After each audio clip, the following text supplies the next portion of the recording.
Antara keduanya ada batas yang tak dapat dilampaui oleh masing-masing. Sifat lautan yang saling bertemu, akan tetapi tidak bercampur satu sama lain ini telah ditemukan oleh para ahli kelautan baru-baru ini. Dikarenakan gaya fisika yang dinamakan tegangan permukaan, air dari laut-laut yang saling bersebelahan tidak menyatu. Akibat adanya perbedaan massa jenis, tegangan permukaan mencegah lautan dari bercampur satu sama lain, seolah terdapat dinding tipis yang memisahkan mereka. Sisi menarik dari hal ini adalah bahwa pada masa ketika manusia tidak memiliki pengetahuan apapun mengenai fisika, tegangan permukaan, ataupun ilmu kelautan, hal ini dinyatakan dalam Al-Quran.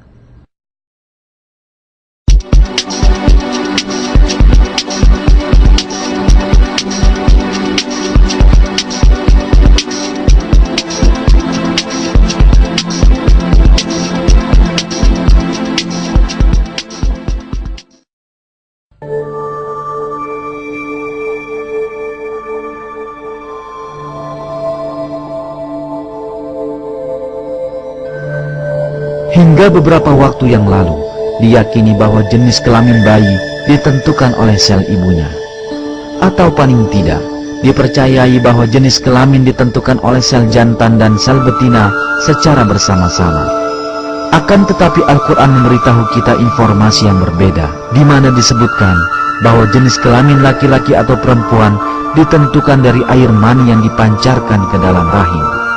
Dan bahwasanya Dialah yang menciptakan berpasang-pasangan laki-laki dan perempuan dari air mani apabila dipancarkan. Cabang ilmu genetika dan biologi molekuler yang sedang berkembang telah secara ilmiah membenarkan kecermatan informasi yang diberikan dalam Al-Quran. Kini difahami bahwa jenis kelamin ditentukan oleh sel sperma yang berasal dari laki-laki, dan perempuan tidak memiliki peran apapun dalam proses ini. Kromosom merupakan unsur utama dalam penentuan jenis kelamin.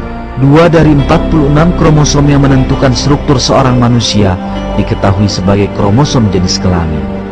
2 kromosom ini dinamakan XY pada laki-laki dan XX pada wanita, karena bentuk-bentuk kromosom ini mirip dengan huruf-huruf tersebut. Kromosom Y membawa gen yang mengkode sifat laki-laki, sedangkan kromosom X membawa gen yang mengkode sifat perempuan. Pembentukan seorang manusia baru berawal dari kombinasi silang salah satu kromosom-kromosom ini yang berada dalam tubuh laki-laki dan perempuan secara berpasangan. Pada perempuan, kedua komponen sel kelamin yang terbelah menjadi 2 selama ovulasi membawa kromosom X. Sebaliknya, sel kelamin laki-laki menghasilkan 2 sperma yang berbeda, satu mengandung kromosom X dan yang lainnya kromosom Y. Jika semua kromosom X dari perempuan bergabung dengan semua sperma yang mengandung kromosom X, maka bayi tersebut adalah perempuan.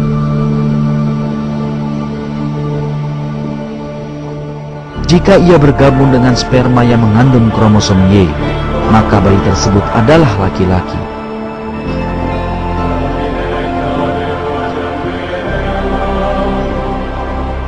Dengan kata lain, jenis kelamin seorang bayi ditentukan oleh jenis kromosom dari laki-laki yang bergabung dengan sel telur perempuan.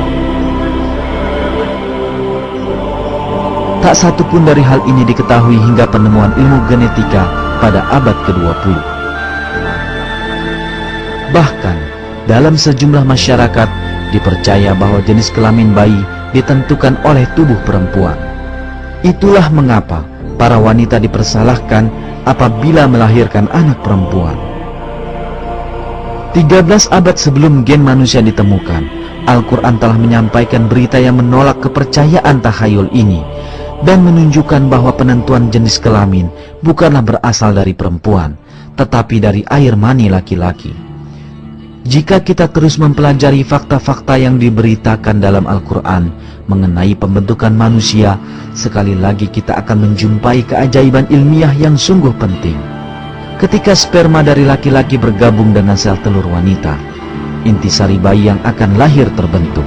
Sel tunggal yang dikenal sebagai zigot dalam ilmu biologi ini akan segera berkembang biak dengan membelah diri hingga akhirnya menjadi segumpal daging. Tentu saja hal ini hanya dapat dilihat oleh manusia dengan bantuan mikroskop. Namun, zigot tersebut tidak melewatkan tahap pertumbuhannya begitu saja. Ia melekat pada dinding rahim seperti akar yang kokoh menancap di bumi. Melalui hubungan semacam ini, zigot mampu mendapatkan zat-zat penting dari tubuh sang ibu bagi pertumbuhannya. Di sisi lain, pada bagian ini, satu keajaiban penting dari Al-Quran terungkap. Saat merujuk pada zigot yang sedang tumbuh dalam rahim ibu, Allah menggunakan kata alat dalam Al-Quran. Bacalah dengan menyebut nama Tuhanmu yang menciptakan. Dia telah menciptakan manusia dari alat, segumpal darah. Bacalah, dan Tuhanmu lah yang maha pemurah. Arti kata alat dalam bahasa Arab adalah sesuatu yang menempel pada suatu tempat. Kata ini secara harfiah digunakan untuk menggambarkan lintah yang menempel pada tubuh untuk menghisap darah. Tentunya bukanlah suatu kebetulan bahwa sebuah kata yang demikian tepat digunakan untuk zigot yang sedang tumbuh dalam rahim ibu. Hal ini sekali lagi membuktikan bahwa Al-Quran merupakan wahyu dari Allah, Tuhan semesta alam.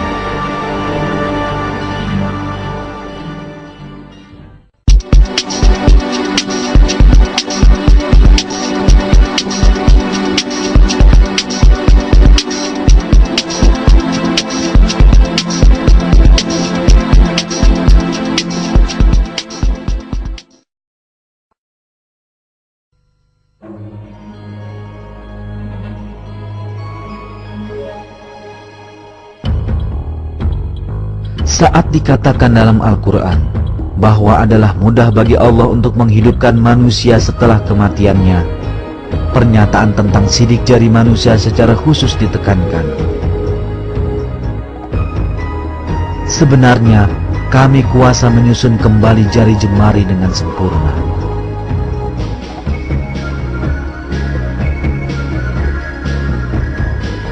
Penekanan pada sidik jari memiliki makna sangat khusus. Ini dikarenakan sidik jari setiap orang adalah khas bagi dirinya sendiri. Setiap orang yang hidup atau pernah hidup di dunia ini memiliki serangkaian sidik jari yang unik dan berbeda dari orang lain. Itulah mengapa sidik jari dipakai sebagai kartu identitas yang sangat penting bagi pemiliknya dan digunakan untuk tujuan ini di seluruh penjuru dunia.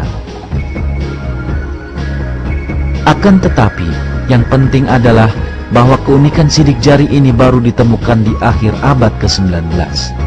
Sebelumnya, orang menghargai sidik jari sebagai lengkungan-lengkungan biasa tanpa makna khusus.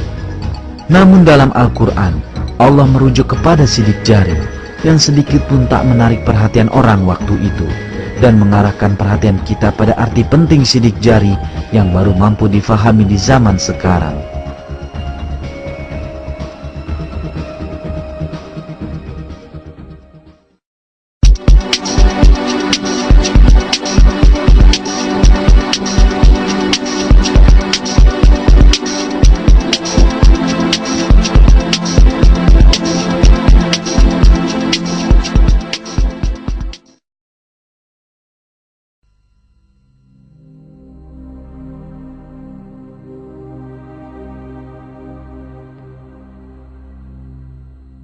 Sisi penting lain tentang informasi yang disebutkan dalam ayat-ayat Al-Quran adalah tahap-tahap pembentukan manusia dalam rahim ibu. Disebutkan dalam ayat tersebut bahwa dalam rahim ibu mulanya tulang-tulang terbentuk, dan selanjutnya terbentuklah otot yang membungkus tulang-tulang ini. Kemudian air mani itu kami jadikan segumpal darah, lalu segumpal darah itu kami jadikan segumpal daging, dan segumpal daging itu kami jadikan tulang belulang. Lalu tulang belulang itu kami bungkus dengan daging. Kemudian kami jadikan dia makhluk yang berbentuk lain. Maka maha sucilah Allah, pencipta yang paling baik.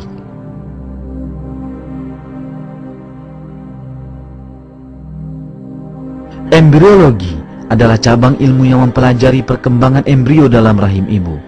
Hingga akhir-akhir ini, para ahli embriologi beranggapan bahwa tulang dan otot dalam embrio terbentuk secara bersamaan. Karenanya, sejak lama banyak orang yang menyatakan bahwa ayat ini bertentangan dengan ilmu pengetahuan. Namun, penelitian canggih dengan mikroskop yang dilakukan dengan menggunakan perkembangan teknologi baru telah mengungkap bahwa pernyataan Al-Quran adalah benar kata demi katanya. Penelitian di tingkat mikroskopis ini menunjukkan bahwa perkembangan dalam rahim ibu terjadi dengan cara persis seperti yang digambarkan dalam ayat tersebut. Pertama, jaringan tulang rawan embrio mulai mengeras. Kemudian sel-sel otot yang terpilih dari jaringan di sekitar tulang-tulang bergabung dan membungkus tulang-tulang ini. Peristiwa ini